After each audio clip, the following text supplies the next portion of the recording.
Desde o Gênesis 3, você sabe, há uma promessa. Que promessa é essa? Promessa que na queda já sabida, Deus estabelece sobre a humanidade que peca. Promessa que quando Deus visa dizer as consequências do pecado, falando da punição sobre homem, mulher e natureza, ali, na realidade do pecado e da queda, quando o pecado interfere na humanidade, Deus nos traz uma nota de esperança. Nota de esperança essa que vai sendo repetida vez após vez, através das Sagradas Escrituras. Nota de esperança que, por exemplo, vem a um casal, bastante improvável. Um casal onde um homem é idoso e uma mulher é estéril. Abrão e Sarai. Abraão e Sara. Que nota de esperança era essa? Por mais que o caos houvesse sido causado pela serpente, um dia a semente da mulher viria. Um descendente da mulher haveria de vir. E esse descendente da mulher, de modo absolutamente improvável, haveria de desfazer as obras da serpente. De que serpente é essa que falamos? Aquela que João vai dizer lá no Apocalipse, que no jardim se mostra enquanto serpente, mas no Apocalipse se mostra como grande dragão, é Satanás. Então, para o que Jesus veio? João, nos evangelhos, vai dizer que ele veio para desfazer as obras do mal, as obras da maldade. Então, em Gênesis 3 vemos isso. Em Gênesis 12 em diante vemos isso. Qual é a promessa? A promessa que através de uma família, através de um casal, todas as famílias da terra seriam abençoadas. Essa promessa se segue e vai sendo repetida vez após vez, por exemplo, inclusive a um rei, o rei Davi, que ouve do próprio Deus a revelação e a profecia de que seu reinado espiritualmente não teria fim, porque um descendente seu, alguém da sua linhagem, haveria de ocupar o trono para sempre. Claro, nós somos um tanto literalistas. Então, quando nós lemos um tipo de coisa assim, nós passamos a pensar que então um descendente de Davi ocuparia um trono terreno. Deus estava falando de algo muito maior. Um trono que não tem fim, de modo muito mais elevado. Mas se você conhece a história do povo de Israel, você sabe de duas coisas. Primeiro, é que todo hebreu vivia a partir dessa expectativa. Todo hebreu vivia a partir da esperança daquele descendente que haveria de redimir não apenas o povo de Deus, mas toda a humanidade.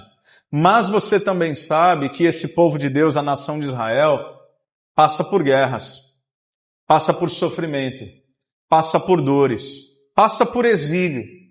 E chega um momento na história onde já não tem cidade santa, não tem Jerusalém, não tem templo, não tem sacerdote, não tem muro. Tudo acabou. Eles até voltam. Mas para piorar, há um período que na teologia nós chamamos de intertestamentário, onde Deus está em silêncio por mais de 4 séculos. Deus não fala. Imagine você vivendo essa história. Imagine você como povo de Deus, que de fato você é, mas como povo de Deus étnico, nação de Israel, Antigo Testamento, e você pensa, o que aconteceu com as promessas? O que aconteceu com aquele reinado que não teria fim?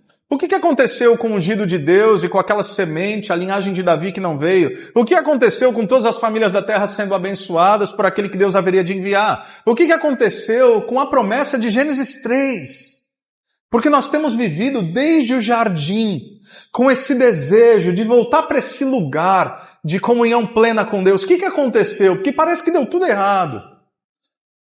Aí, meus irmãos, as promessas que alimentavam o coração de todo hebreu, como por exemplo, a virgem conceberá, por exemplo, sobre Belém Efrata, as mais de 300 promessas, as mais de 300 profecias, como por exemplo também Isaías capítulo 9, tão conhecido.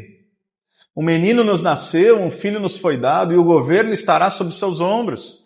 E ele será chamado o quê? Maravilhoso, Conselheiro, Deus forte, Príncipe da paz. O que acontece? Bom, é a partir desse espírito de expectativa, antecipação e frustração, de resquício de esperança, mas ao mesmo tempo tomado pelo caos, que nós lemos Lucas capítulo 3.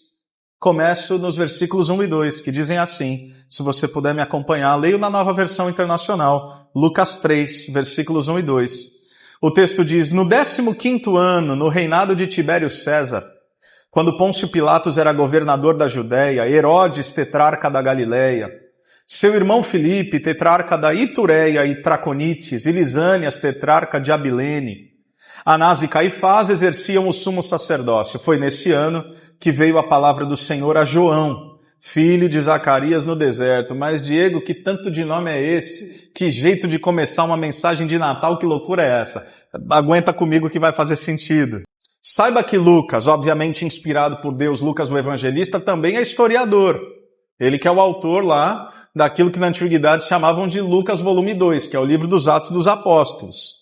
É a continuidade da vivência da igreja, ou o nascedouro da igreja, e a sua experiência nas primeiras 3 décadas da história cristã, a partir da ascensão de Cristo e do derramamento do Espírito. O que Lucas está tentando mostrar?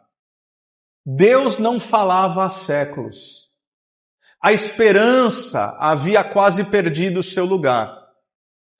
O caos é político, o caos é religioso, o caos é social, o caos é espiritual. E de novo, como uma nota de esperança, o que Lucas nos diz?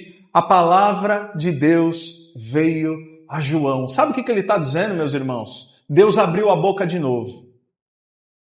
Talvez a primeira grande observação para nós essa noite.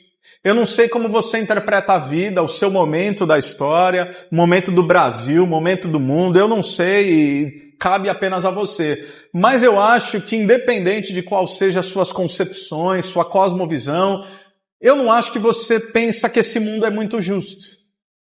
Eu não acho que você concorda com tudo que se vê na TV ou nos jornais. Eu não acho que teríamos dificuldade em ter um consenso de que pessoas boas se dão mal e pessoas ruins se dão bem.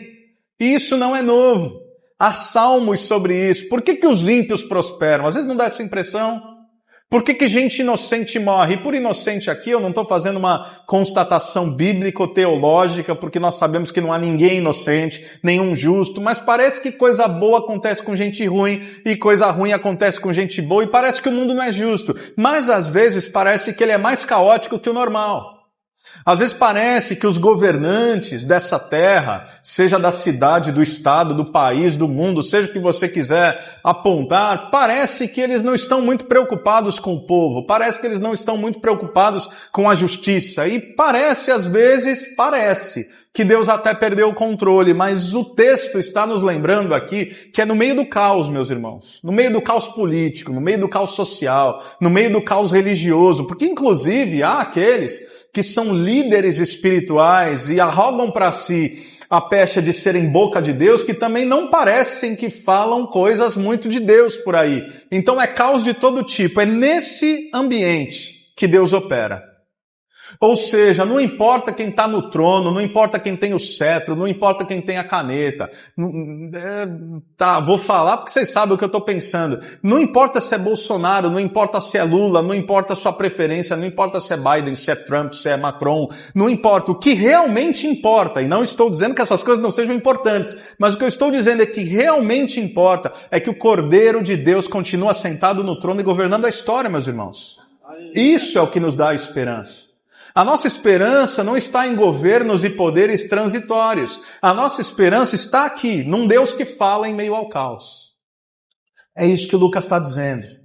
Mais de 400 anos. E aí Deus fala, não através do imperador, não através dos reis, não através dos governantes, não através dos sumos sacerdotes corruptos, não através dos fariseus e dos saduceus. Ele vem através de um homem improvável, com hábitos questionáveis, que se vestia de um jeito estranho e se alimentava de mel e gafanhoto. João Batista. Ou seja, a palavra de Deus aqui não vem dos palácios, não vem do templo, que é o epicentro da espiritualidade judaica. Ela vem do deserto. Não é curioso? Como no reino de Deus, a lógica do poder é às avessas. Não é curioso como Deus vem e Deus fala de maneira como nós imaginamos ou não imaginamos? É por isso que eu disse inicialmente que vocês devem se preparar e se manterem fiéis e obedientes para aquilo que Deus pode e quer fazer, porque isso aqui é muito simbólico. Uma igreja que se reúne num lugar onde talvez outras igrejas não se reuniriam. Uma igreja que faz de ambiente de adoração qualquer lugar, porque essa é a essência do Evangelho. Não é isso que Jesus disse lá à mulher samaritana, quando questiona legitimamente onde é que eu adoro? Eu adoro o quê? É no templo em Jerusalém? Eu adoro aqui no Monte Gerizim? Porque vocês, judeus, disseram que é lá. Mas os meus antepassados samaritanos disseram que é aqui. Onde é que eu me encontro com Deus? Essa é a angústia da mulher. E aí Jesus, mulher, está chegando a hora, e de fato já chegou, em que Deus procura verdadeiros adoradores que o adorem em espírito e em verdade. O que Jesus está nos ensinando através daquela mulher não é o onde, é como. Porque esse Deus que se manifesta agora diante do seu povo, onde quer que ele se reúna. Todas as vezes, Jesus vai dizer no Novo Testamento, onde 2 ou 3 se reunirem, ali estará a sua presença. Então, Deus se manifesta aqui no deserto. E quem é esse João Batista? É alguém que você olha aqui comigo, versículos 3 a 6, é dito que percorre toda a região próxima ao Jordão, pregando um batismo de arrependimento para o perdão dos pecados. Como está escrito no livro das palavras de Isaías, o profeta, a voz do que clama no deserto. Preparem o caminho para o Senhor, façam veredas retas para ele. Todo vale será aterrado, e todas as montanhas e colinas niveladas. As estradas tortuosas serão endireitadas e os caminhos acidentados aplanados. E toda a humanidade verá a salvação de Deus. Meus irmãos, assim como o Advento é um tempo de preparação para a celebração do Natal, o ministério de João Batista é um ministério do qual devemos nos relembrar nesse tempo, porque é um ministério que cumpre esse mesmo propósito. É alguém que prepara o caminho. Lembra que ele se identifica como aquele que é a voz que clama no deserto. Ele não é o noivo, ele só é o amigo do noivo. Ele não é o protagonista da festa, ele é aquele que declara que ele cresça e eu diminua. Então, em certo sentido, os discípulos de Jesus devem caminhar nessa mesma trilha e nessa mesma jornada, nesse mesmo espírito de João Batista, que entende que é tudo sobre Jesus, é tudo sobre ele. E quanto a nós cabe o privilégio de anunciar aquele que é a verdadeira voz. Nós não somos a voz, ele é a voz. O que fazemos? Somos como uma espécie de um megafone. Nós ressoamos, nós replicamos, nós ecoamos uma voz que não é nossa, uma autoridade que não é nossa, uma verdade que não é nossa, mas que ainda assim escolheu habitar em nós. Escolheu se manifestar através das nossas vidas.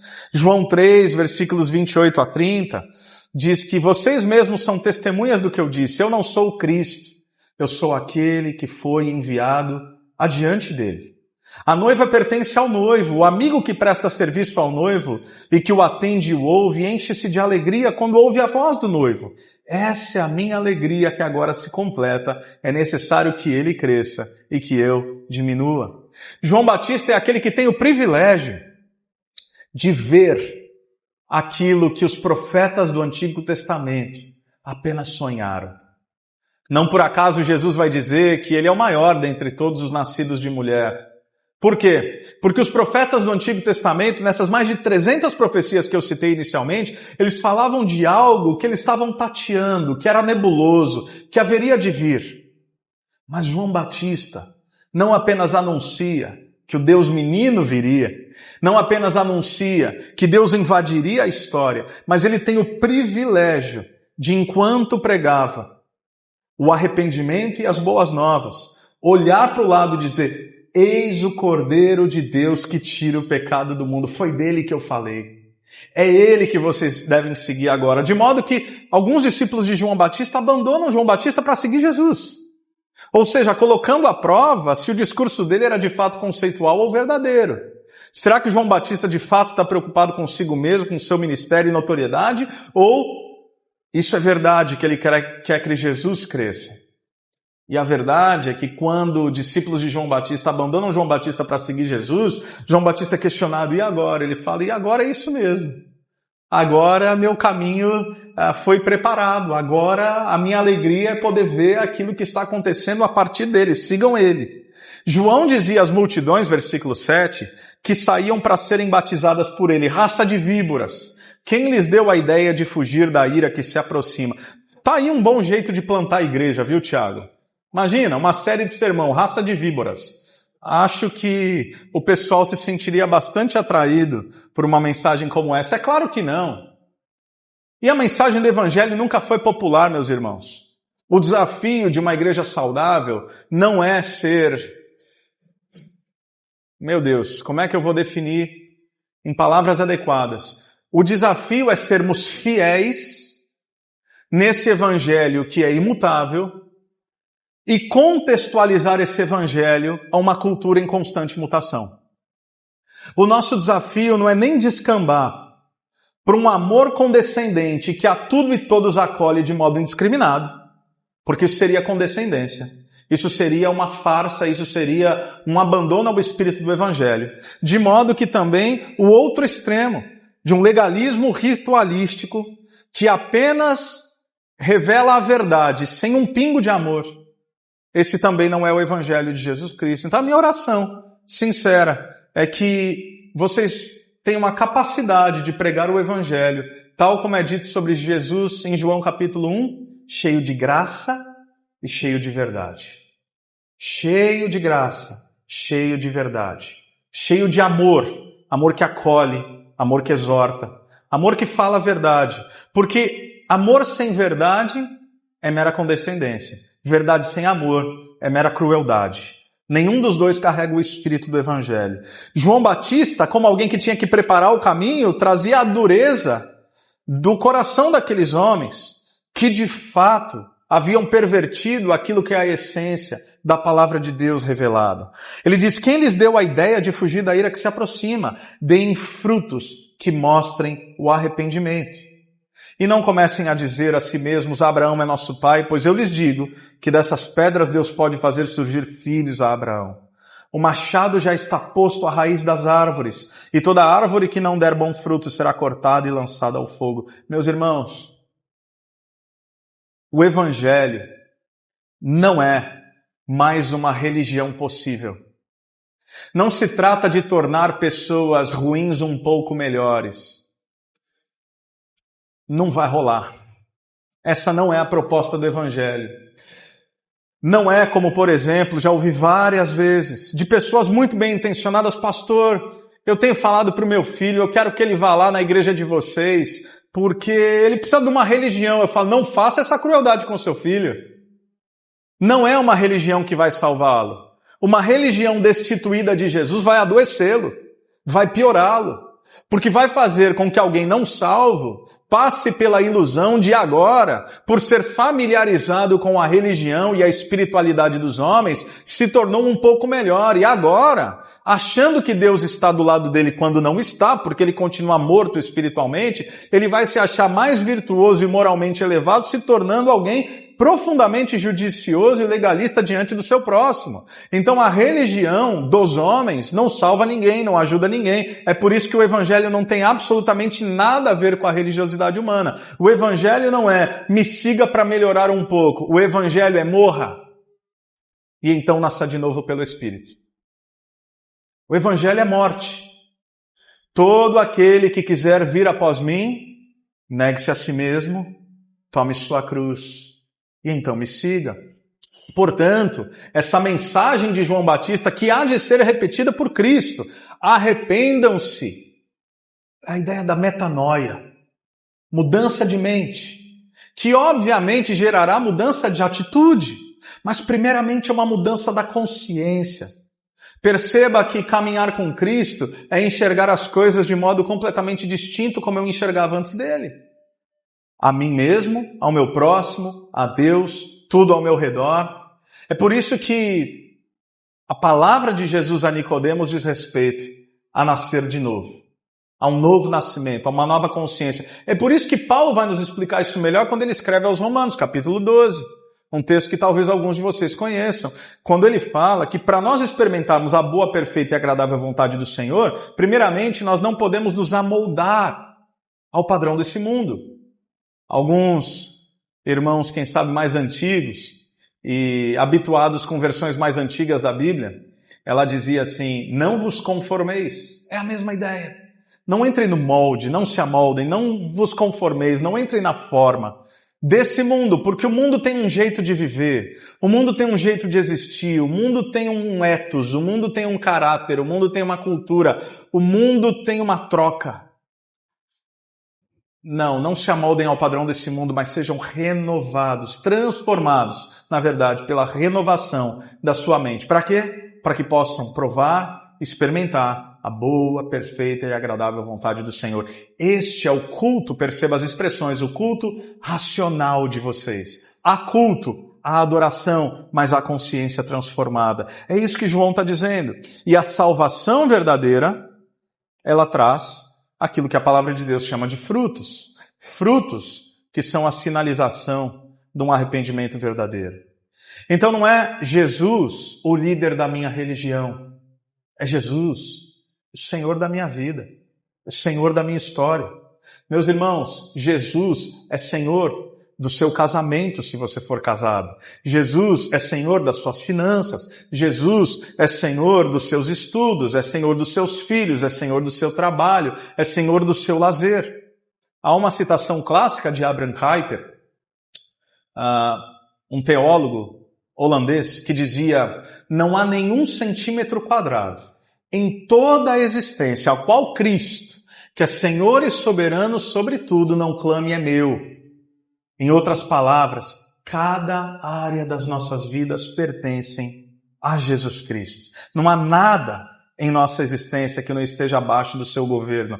Ok, eu entendi essa parte, eu entendi o como, de repente, eu olho para o Evangelho como uma vida de arrependimento e uma vida que demonstra fruto, mas tá bom, Diego, como é que é isso na prática? Ok, que bom que você perguntou. Versículo 10, João diz, ou as multidões dizem: o que devemos fazer então? João respondia: quem tem 2 túnicas, reparta-as com quem não tem nenhuma. Quem tem comida, faça o mesmo. Alguns publicanos também vieram para ser batizados. Eles perguntaram: mestre, o que devemos fazer? Ele respondeu: não cobrem nada além do que lhes foi estipulado. Então alguns soldados lhe perguntaram: e nós, o que devemos fazer? Ele respondeu: não pratiquem extorsão, nem acusem ninguém falsamente. Contentem-se com o seu salário. O povo estava em grande expectativa, questionando em seus corações se acaso João não seria o Cristo. João respondeu a todos: eu os batizo com água, mas virá alguém mais poderoso do que eu, tanto que não sou digno nem de curvar-me e desamarrar as correias de suas sandálias. Ele os batizará com o Espírito Santo e com fogo. Ele traz a pá em sua mão a fim de limpar sua eira e juntar o trigo em seu celeiro, mas queimará a palha com fogo que nunca se apaga. E com muitas outras palavras, João exortava o povo e lhes pregava as boas novas.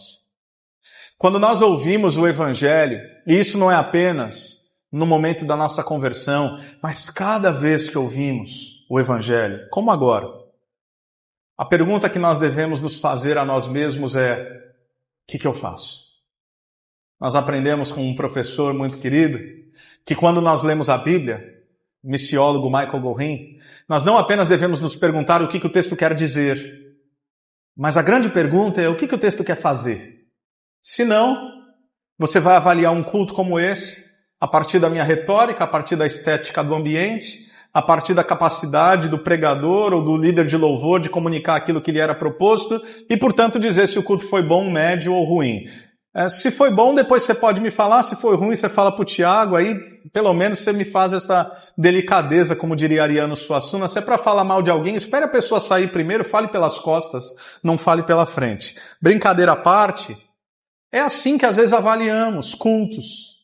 É assim que avaliamos mensagens. Quando, na verdade, a grande pergunta, assim como em Atos 2, quando o Espírito Santo foi derramado e Pedro pregou: olha, o que está acontecendo aqui é a promessa que foi dada lá do Antigo Testamento, lá de Joel, que o Espírito Santo seria derramado sobre toda a carne. E as multidões se perguntam: e agora o que nós fazemos? Nós matamos Cristo, o que nós fazemos? E Pedro diz: arrependam-se e recebam essa promessa que é para vocês, para os seus filhos e para os filhos deles. Então, Diego, qual que é a pergunta? A pergunta é: o que nós fazemos? O que cabe a nós diante de um texto como esse, na preparação do coração? Um texto um tanto indigesto, inclusive. Um texto que não parece tão natalino assim. O que Deus quer de nós nessa aproximação do Natal? A resposta de João nos ajuda. A resposta de João nos mostra que o Evangelho é boa notícia para todos os homens. Veja os diferentes grupos que se achegaram aqui para serem batizados.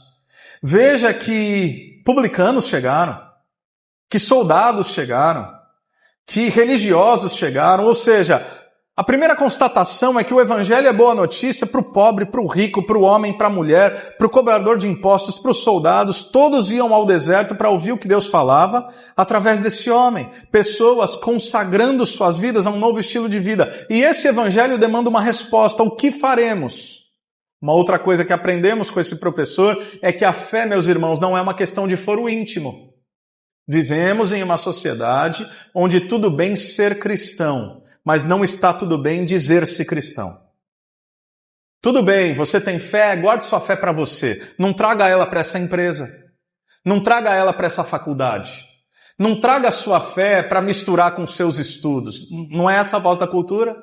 Não é essa constatação que vemos aí? Mas a fé cristã não é uma questão de foro íntimo, no qual eu a reservo apenas ao domingo, das 18h30 às 20 horas. O que acontece no nosso coração deve ser percebido no todo da vida. Então, mais uma vez, o que faremos? João responde, olha comigo versículo 1 mais uma vez.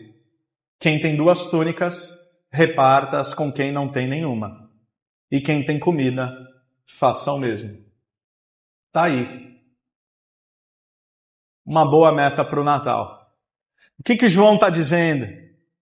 Interessante que diante de tantas respostas possíveis, porque o que a multidão está perguntando é, tá bom, como é que eu sigo a Deus? Como é que eu sirvo a Deus? Como é que eu me arrependo? Como é que eu demonstro frutos? Poxa, ele podia falar tanta coisa, né?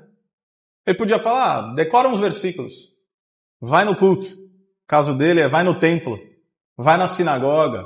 Se reúna aqui com esse pessoal, ó, fica esperando, Jesus já ele está chegando, ele vai se revelar, segue esse Jesus, mas ele fala, quem tem 2 túnicas reparta. O que João parece estar dizendo aqui é, você quer dar provas e sinais de uma pessoa verdadeiramente convertida? Seja generoso. Seja generoso. Seja generoso na vida. Seja generoso nos relacionamentos. Seja generoso com quem tem menos. Natal deveria ser isso, né? Eu vi um meme outro dia que o sujeito estava orando, esses memes da internet, o sujeito estava orando, fala, Jesus, nesse Natal eu quero. Aí Jesus vem e fala, peraí, é meu aniversário ou é o teu? Nesse Natal eu quero o quê? É claro, eu não vou dar uma de Grinch aqui, estragar o Natal de todo mundo. Tudo bem botar árvore, tudo bem botar presente, tudo bem celebrar na ceia, tá tudo certo. Mas e se nós pensássemos que o Natal, não como data específica, mas como evento cósmico? Isto é, a vinda de Jesus significa uma mudança do vetor do nosso coração de dentro para fora. E se pensássemos que o Natal não diz respeito apenas àquilo que nós podemos obter, mas àquilo que já temos em Cristo e agora podemos partilhar? Aí eu acho que verdadeiramente teremos entendido o Natal. Então é isso que João está dizendo. Você quer demonstrar frutos verdadeiros de arrependimento? Reparta o que você tem. Prove que a sua escravidão, como Jesus haveria de dizer posteriormente, não é a mamon, mas que Cristo é de fato o Senhor da sua existência. E se formos pensar, eu penso que é semelhante aqui como é lá. Deus tem nos abençoado. Deus tem nos dado, creio que a maioria aqui, embora não os conheça, creio que não seria muito difícil fazer a afirmação de que Deus tem nos dado mais do que nós precisamos apenas para mera subsistência. Ninguém está vendendo almoço para comprar janta. Ou, quem sabe, pouquíssimos de nós vivenciam essa realidade, de modo que esse evangelho que nos alcança nos faz olhar para o próximo, olhar para o outro. Porque um dia nós nos encontraremos com Deus e, entre outras coisas, Ele há de nos perguntar, e essa é uma pergunta complexa, que não diz apenas sobre recursos, mas dons, talentos, tempo, energia. O que é que você fez com os talentos que eu te dei? Você enterrou, ou você usou, você multiplicou para abençoar vidas e fazer avançar o reino? Você quer dar sinais de que Jesus entrou na tua vida, de que de fato é Natal e de que Deus veio ao mundo, não apenas ao mundo, mas ao seu coração?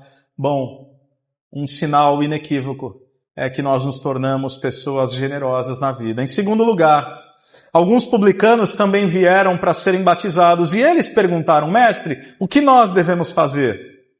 E aí João Batista diz: não cobrem nada além do que lhes foi estipulado. É uma resposta muito prática para eles e para nós. Não tenho tempo para explicar a realidade dos publicanos, mas você sabe, são os cobradores de impostos, que por vezes cobravam os impostos pesados perpetrados por Roma, mas iam além, inclusive obtendo lucros desonestos. Você talvez já tenha ouvido a história de Zaqueu, um publicano muito famoso, que no dia da sua conversão abre mão do seu lucro desonesto, porque Jesus Cristo, sem falar nada, o confrontou com a sua presença, sem ter pedido absolutamente nada, de modo que aquela atitude faz com que, em um momento único no Novo Testamento, não me recordo de outro, onde Jesus diz: hoje houve salvação nessa casa. Interessante essa declaração. O que João está dizendo para eles e para nós? Que a nossa vida não deve ser fundamentada em ganhos desonestos. Que a nossa vida não diz respeito apenas a uma melhora a partir daquilo que é ilícito. No ministério pastoral já lidei com muita gente. Já fiz e faço muito gabinete. Me lembro de um irmão muito querido e aparentemente bem intencionado e bastante rico. E não há problema algum com a riqueza, desde que ela seja fruto da graça divina e da manifestação da virtude daquele que é capaz de produzi-la. Mas esse irmão dizia: pastor, eu não pago imposto não, eu sonego tudo que eu posso. Fala pra mim, cara, na maior cara de pau. Eu falei: é mesmo, meu? Porque nesse país, se a gente pagar imposto, não tem como abrir empresa. Eu falei: é mesmo. Eu falei: mas e aí? Já não dá mesmo? Não dá. Enfim, você deve imaginar como é que essa conversa se desenrolou. Por acaso o irmão não está mais na igreja, mas pode ser coincidência. Nós, inclusive, abrimos um negócio lá dentro da igreja há 2 anos. Por algumas razões. O Tiago, como meu amigo, sabe. Nós abrimos uma cafeteria anexa à igreja. Por algumas razões. Resumidamente, para que o lucro dessa cafeteria pudesse ser reinvestido na missão, e já temos feito isso.